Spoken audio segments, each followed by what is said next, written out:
Welcome back to 80 acres. Spring has sprung here, and we had tons of road maintenance and all sorts of springtime chores that we've been up to, amongst, of course, working on the house here. So I figured I'd show you guys what we've been up to, as well as we got a chance to go out and do a little bit of rock crawling with some buddies there, which was a nice change of pace. Oh my goodness. So we've had just like 2 days of plus 14 here. Look at the pond. Our nice Coca-Cola pond. People often ask us like, oh, are you guys gonna use the pond water to use as water in the house? And it would take a lot of processing to get the brown out of the water. That's called tannins. Basically, it comes out of the swampy terrain from the roots and whatnot, leaves and decaying matter, and it literally turns the water into tea. So it's super common in our area to have water like this, and I mean, that's just, it is what it is. So for now, we're gonna haul water. It has melted so much, it's just crazy. Like, look at the ridges here are all exposed. We just had that big dump of snow. Look at our little lake here. Oh, and all the garbage now. Beautiful weather. Little things like these that are just super satisfying, where you make nice little drainage ditches the year before, and then when you need them, they work. So pretty much the whole driveway here, I have it sloping all down, so that way there's no puddles or anything. You can just see it's just flowing down there. The pipe is still frozen. That's the only downside of these little pipes, is if there's any water inside of it and, you know, fills it right up and it freezes, it takes a long time for it to thaw right out. Basically, you need all the frost out of the ground. So hopefully with the water over there kind of pushing down with positive pressure, it'll melt that ice and it'll eventually start pushing it out through here. Oh my Lanta. Oh, the things the snow hides. So all the water from this side of the house comes through here. This is all junk from the drywallers. I'm just kind of opening it up a bit more here so it goes faster, but it goes that way down into the pond. I'm no electrician, but I don't know if my wires should be underwater.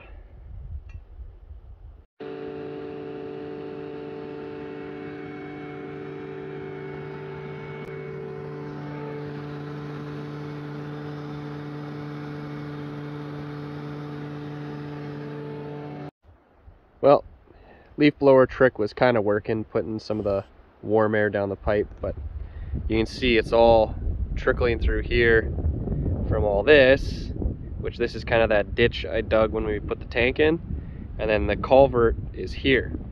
So if we could get that to open up, then it would drain.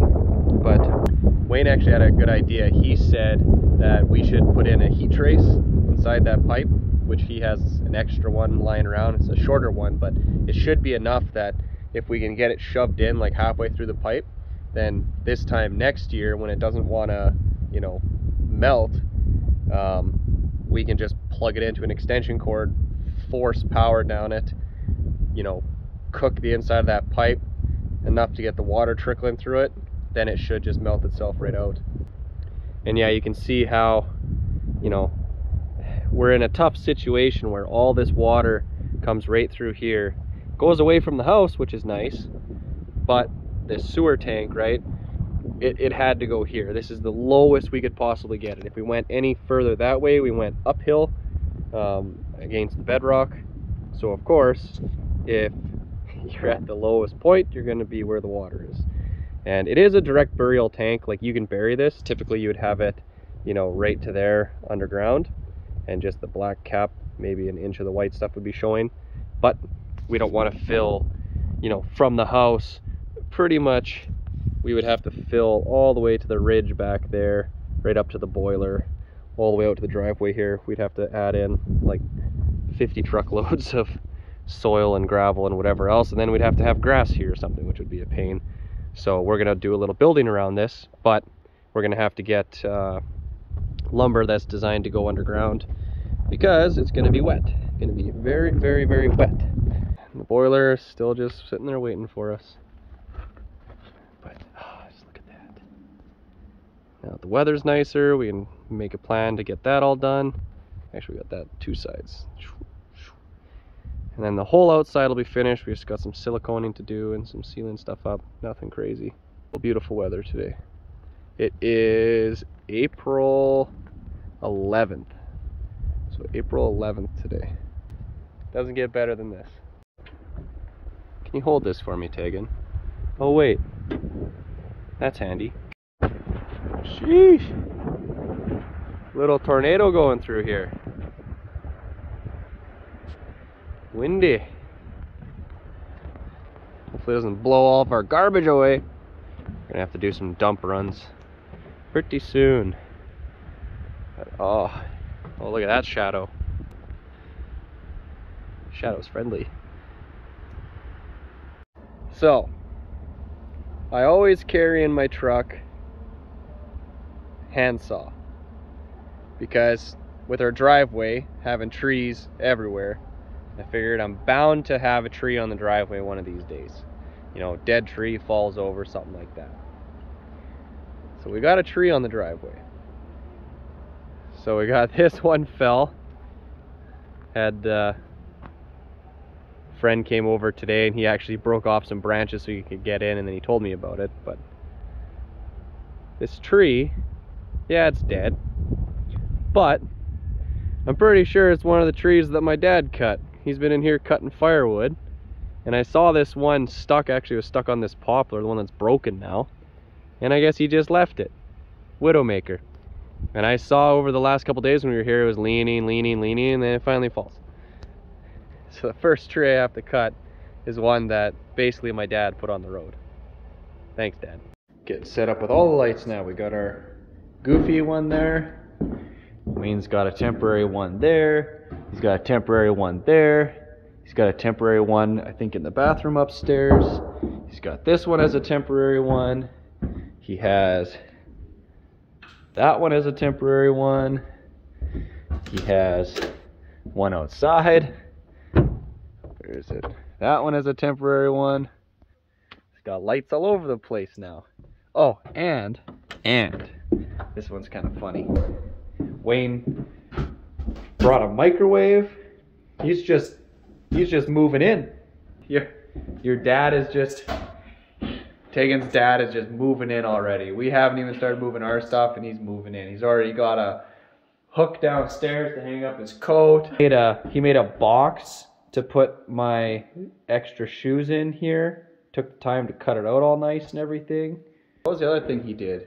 Oh, he gave us a barbecue cover outside because our other barbecue cover got a rip in it, so he gave us his hand-me-down. It's like, what were you saying, Tegan? He finds little random problems and he just shows up with a solution, and I'm not gonna complain.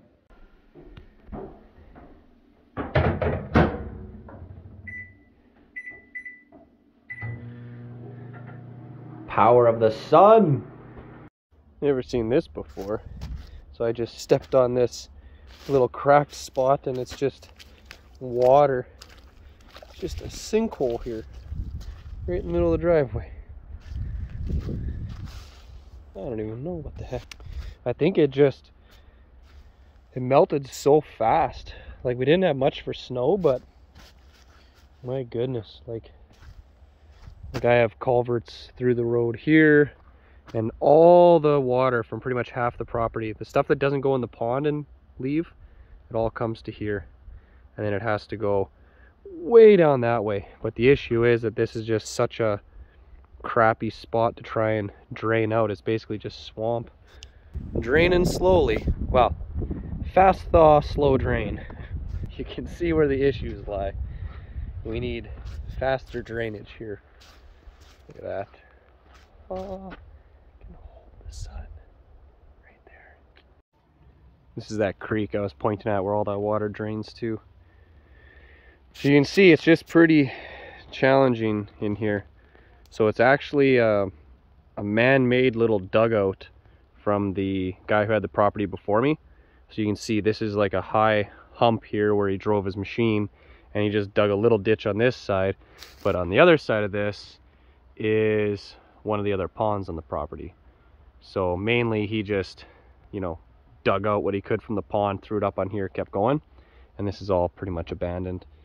So anything short of completely clearing, like some of these trees, like that birch is probably 8-inch diameter at the bottom, and these, you know, jack pine over here, those are, you know, 16 foot tall already.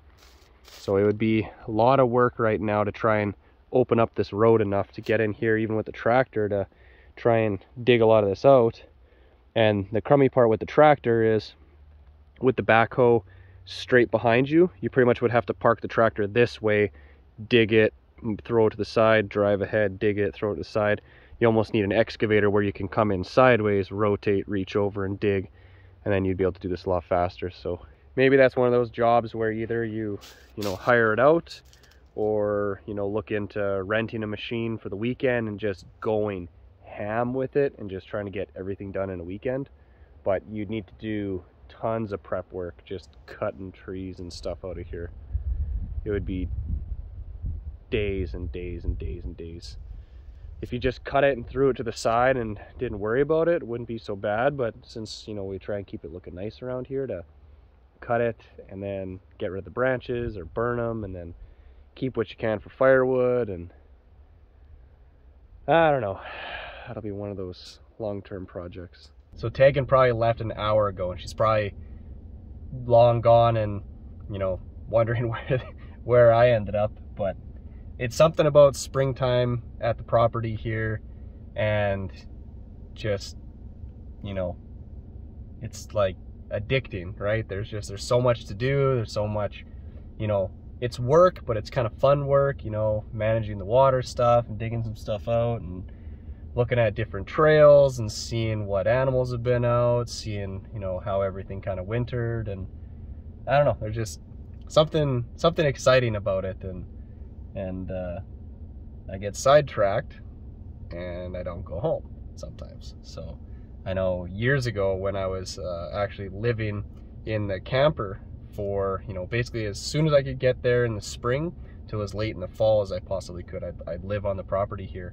And living in the camper, I know I would be, you know, sometimes up early before work, I'd be out doing stuff, go to work, come back, I'd be up, you know, late, right till pitch black. Or if I was with the tractor, I've got light bars all over it, I'd be working way into the night getting stuff done.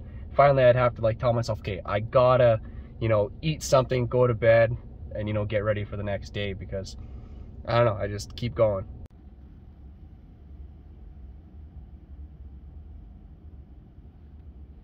Couple mallards enjoying the pond. I guess they're happy that this is a spot where there's actually open water.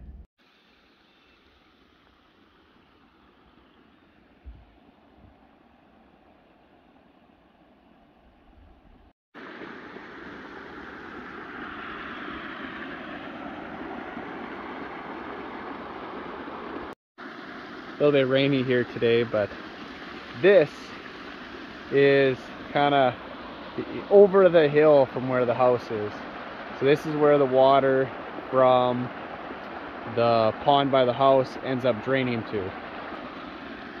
So it comes, so there's the solar panels, and then there's the house over there. You can just see it over there.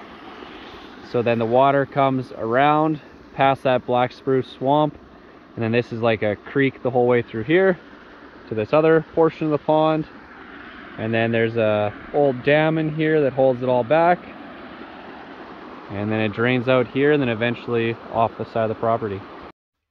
Word of advice if you're gonna buy a chunk of land or a acreage or something along those lines is consider how much you enjoy doing maintenance, like yard maintenance and stuff like that.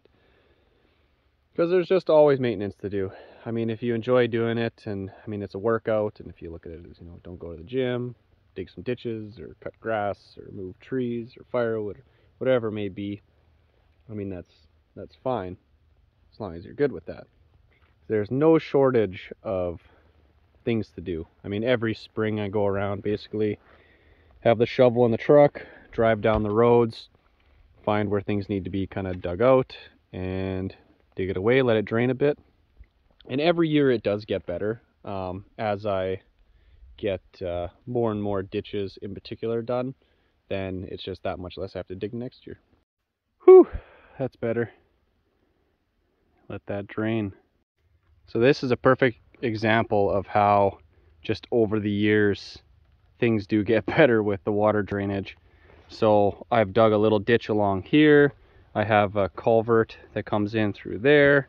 I've dug all this out. And this used to, every spring, have about 6 inches of water sitting here. I also brought in probably 4 inches of material to fill this in a bit more. But yeah, just by, you know, doing those little drains, and then just kind of got to maintain them now. Make sure they're not getting plugged up. Make sure if there's any, you know, leaves blocking it or whatever, dig it out. And yeah, but it's just nice when this stuff just works on its own. Whew. Couple more ditches. I think 3 more over here.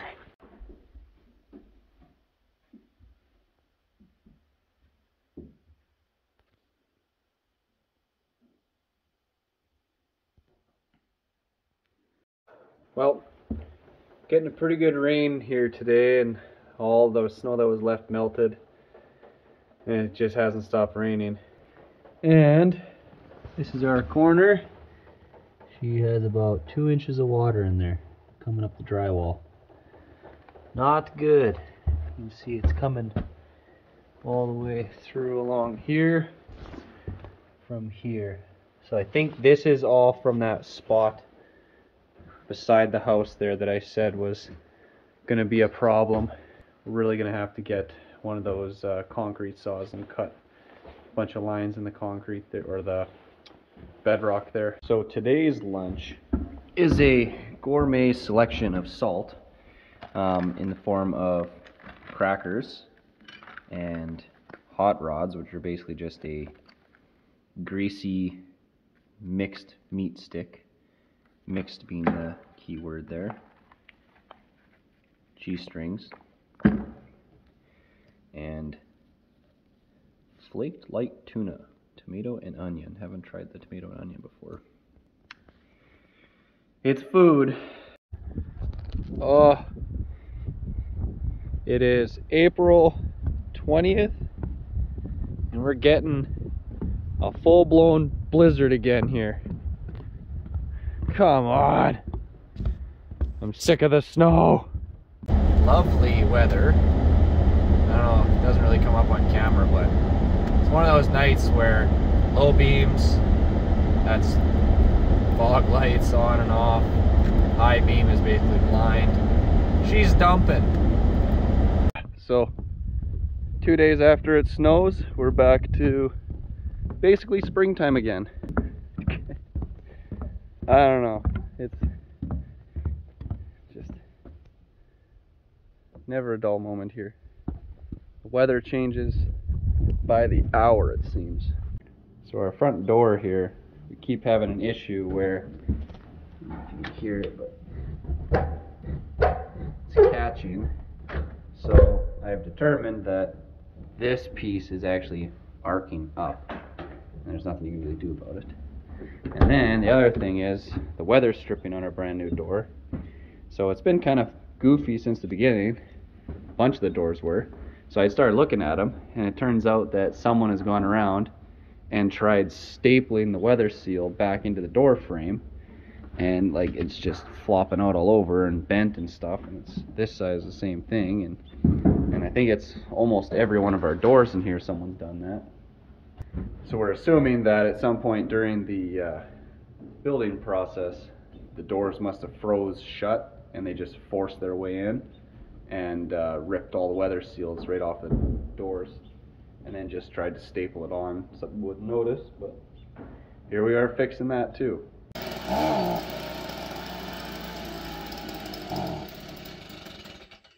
I know what's wrong with it. Ain't got no gas.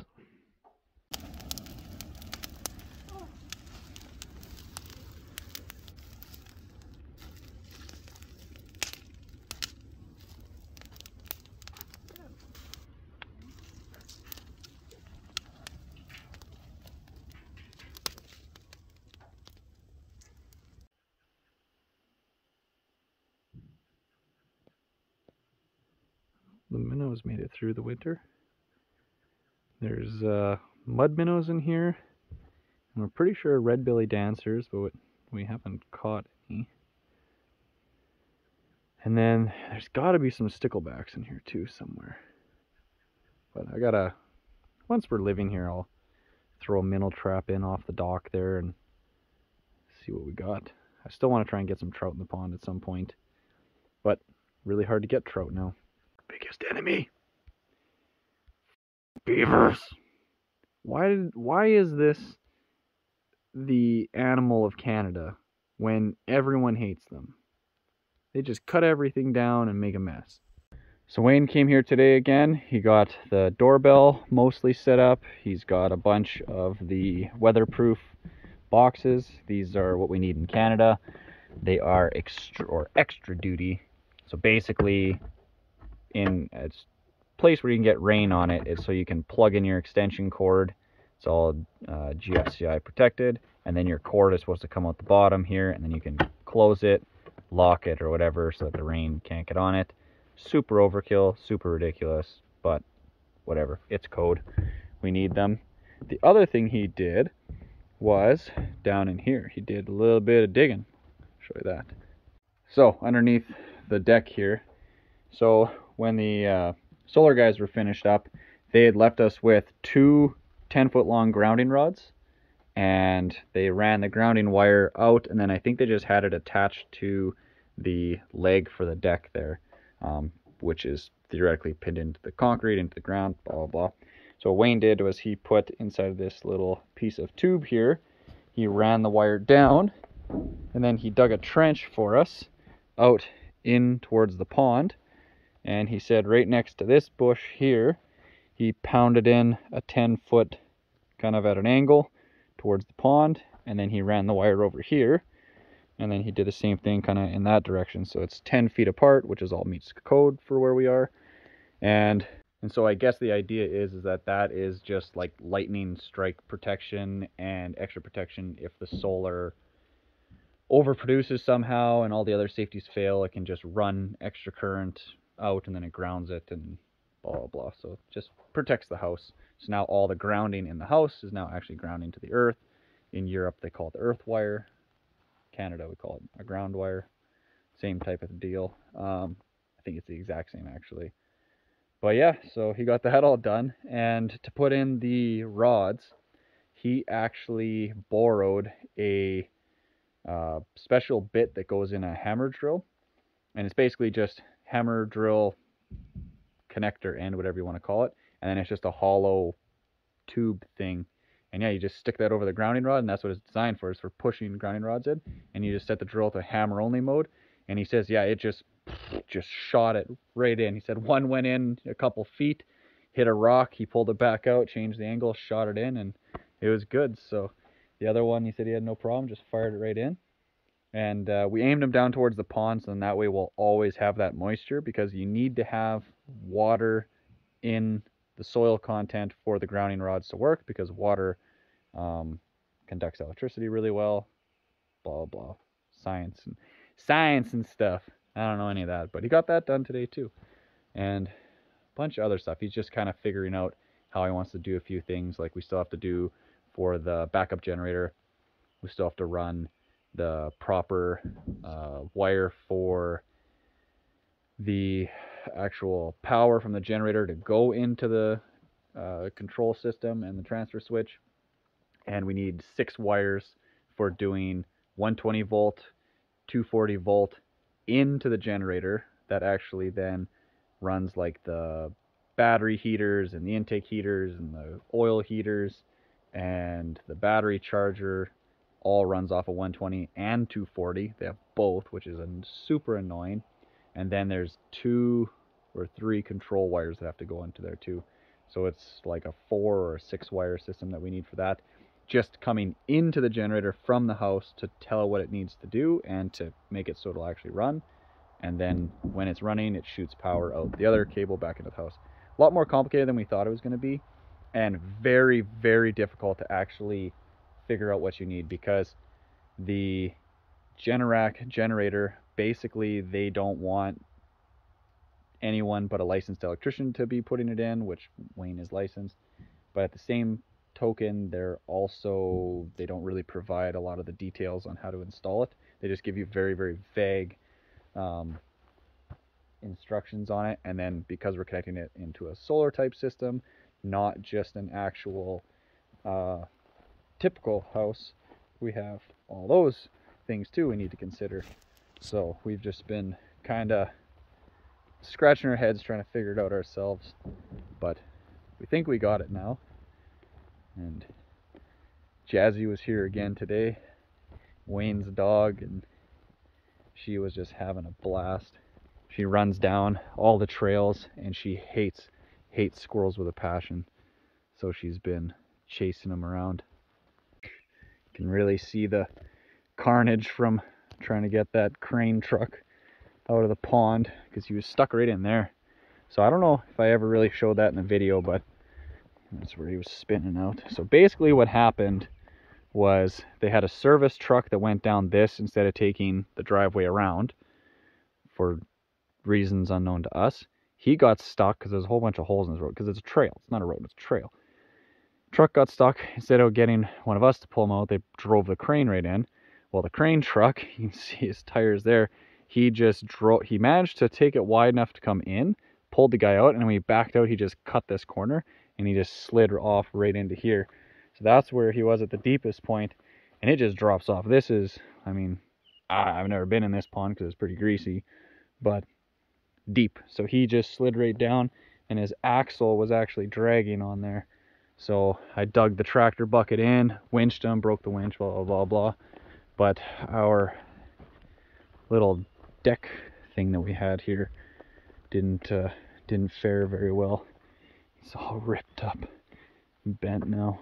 It just sucks. But yeah, I don't know if I've shown you guys this. This is kind of the island. The top of a tabletop got ripped right off in the wind the other day. But yeah, so this is kind of the hangout spot, so to speak. No, I didn't steal these chairs from your local high school. I got them for free from a university that was changing out their chairs for no reason, so they just gave it to you. It was super weird. Seemed illegal, but they just said sign here, and they just give them to you for free. And I don't know, I never had to give them back. Had them for like 6 years now. But yeah, this is the island. The island, actually a peninsula, but we've spent lots of time working on this. This was all swamp in here. If you look on old Google Maps, it all looked like that. It was all the black spruce trees. And the guy before us, the developer, he came in with a giant excavator, and he went along there. So that's kind of a trail there. Dug whatever he could get, threw it up there, dug the rest of it, threw it up here. And there was a pile of trees and stumps and mud and all kinds of junk in here. And it was, I kid you not, probably 12 or 15 feet tall. And my little LS tractor, over the course of multiple years, I would just come in, rip it up, dig a bucket load of mud, go out, and that's how I started making the new road. I just use it as fill there. And then I pulled out, you can still see we have a pile there. But yeah, we pulled out so many trees and whatnot. Now it's just all of our firewood for bonfires here for when I was living in the camper for the summers. So of course me and the guys would come here and have some bubblies and burn a bunch of stumps. But we have beaver problems, so we've got cages on the poplars and the birch. We're kind of getting this to turn into grass. We've had a wicked problem with thistles. So the thistles, we've been trying to knock them down to keep them from growing up. But it's sort of an odd, weird mud that we have here, because it's just like peat moss with lots of sand in it. There's another piece of tree, but I still want to come in here and just box scrape this again and just really try and level it out. Pretty much I finished getting it to this point and then just never had time to do the final touches. It kind of, from the house, it doesn't look like it's a big area down here, but really this area is, you know, double the size of a regular city lot, or it'd be, you know, the size of a really big city lot. But what we'd like to do is we would like to do a concrete pad here and then do a timber frame structure like a gazebo. Have it, you know, probably the first 3 feet would all be wood, all pretty looking, and then do like screen around it, have like a screen room type deal. Maybe do like a brick oven inside, like a wood fired thing for pizza and stuff like that, and have like the barbecue out this side, and then have, you know, patio and kind of the fireplace tied into it. And then how do we get to there? So we've been toying with the idea of doing like a bridge or a dock or something like that. It'd be nice if we did a bridge to have it high enough that you could still go underneath it with a boat, because the ultimate dream would be to make this pond, which technically, if you read into the definitions, is actually a lake, but to make the lake bigger. So right here, so this is kind of from the house, it loops around into here. That's where it exits, and then it follows the edge of the ridge and then all the way around and then to the dam there. I would love to bring in like a long arm excavator, dig out the dam that holds the water at this height, drain it, drain this whole massive swamp, and then just clear it all out. Either get this, you know, logged or whatever in the winter, then dig it out, push it all to the side, and then get something like a 6-acre lake back in here. That would be so cool. Ridiculous amount of money to do it. Or just tons of hours for myself to get it done. But a guy can dream. Raining again.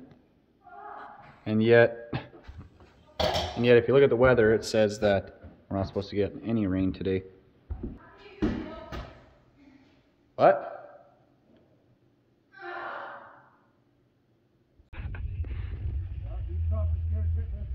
Yeah.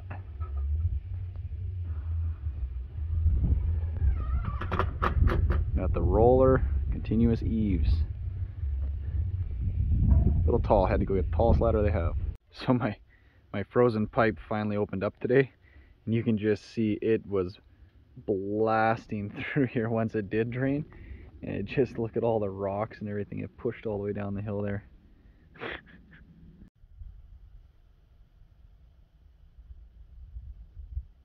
So tonight we have leftover pierogies, sausage with onions, broccoli, and cauliflower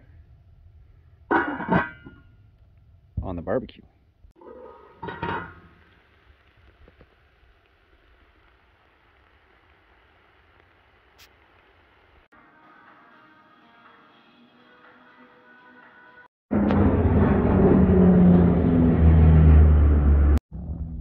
The only problem with living here is we do get our fair share of forest fires. So they're kind of using our house, I guess, as a line of sight to make their way over to the closest lake from us that's actually open. A lot of the lakes down south where the fire is are still frozen, so they're landing in the smaller lake here that's actually open up.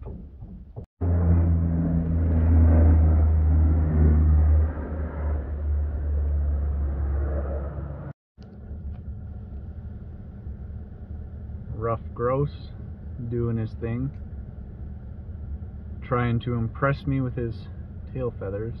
Sorry, bud, not interested. Pretty windy night tonight, but great night for a quad ride.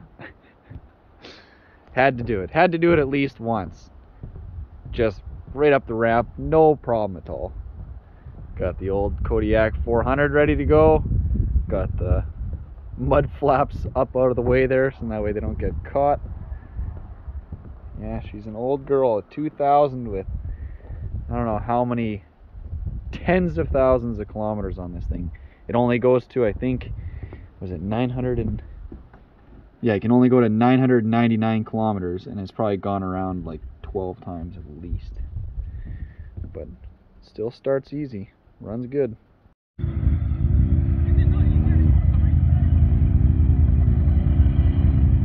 This is kind of where the trail starts getting hard here. Steer more this way.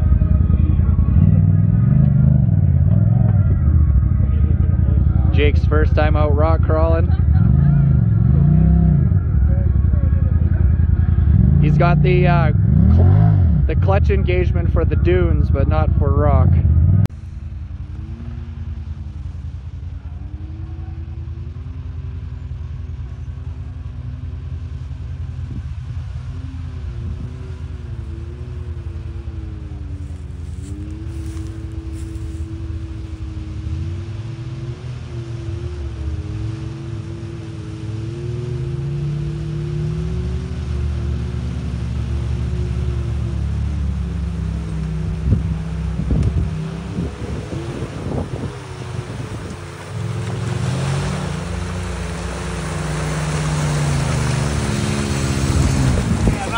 The hill like this. Oh. My right foot got a little wet.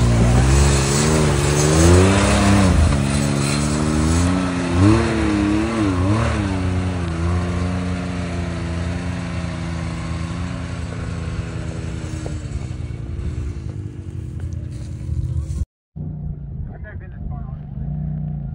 Yeah.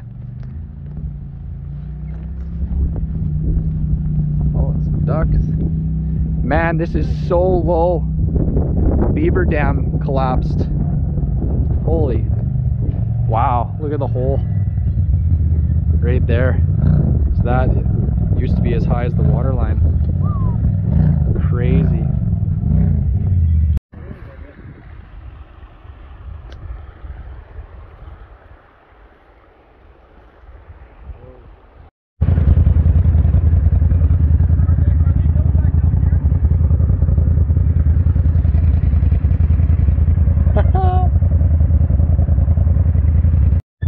The X3s are insane. Well, any of the sports side-by-sides now. Of course, it doesn't look steep on camera. No, it does. Yeah, it goes. Of course, this doesn't look that bad. It's gonna take the other line. Line B now. We might make that one. Maybe.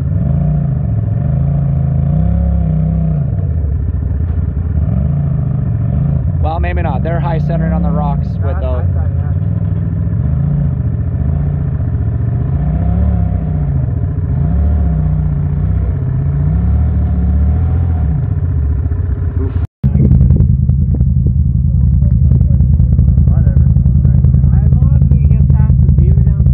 Backwards. What, you have a dip walker? Yeah, look at it.